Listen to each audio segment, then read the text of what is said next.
જો 1200 રૂપિયાનું ચક્રવૃદ્ધિ વ્યાજ એ મૂકતા 2 વર્ષ બાદ વ્યાજ મુદત 1323 થાય તો તે જ વ્યાજના દરે ₹1600નું 3 વર્ષનું ચક્રવૃદ્ધિ વ્યાજ મુદત કેટલું થાય?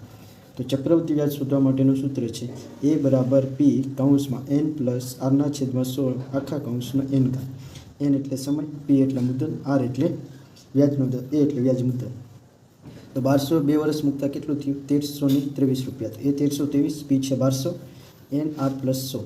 તો r ગોતવાનો છે. તો 1200નું સામેની બાજુ જાય તો છેદમાં હોઈ જશે 1323 ભાગ્યા 1200.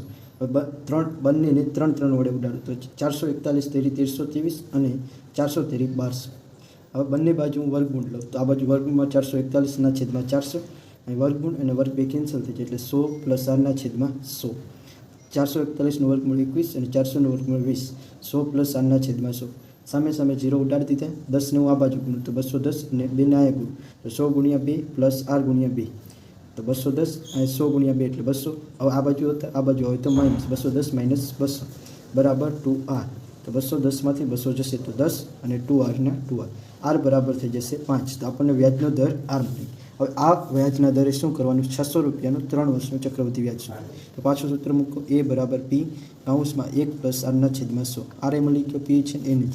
P કેટલો લેવાનો તો કે 1600 પ્લસ 1.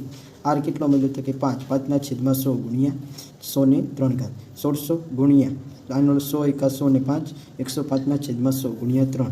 1600 ગુણ્યા 105/3 એવો 3 વખત આવશે તો 1600 ગુણ્યા 105/100 ગુણ્યા 105/100 ગુણ્યા 105/100. 2 0 ગયા 16 એટલે 4 ચોક 16 ને 25 ચોક 16. પાછા 4 વધ્યા એટલે 25 ચોક 25 એટલે 5 ગુણ્યા 5 21 × 5 105 21 × 105 અને 25 વધ્યા હતા તો એના પાછા 21 × 105 એટલે ઉપર નીચે 5 વયા ગયા તો ઉપર શું હતું? 21 × 21 × 21 ના છેદમાં 5.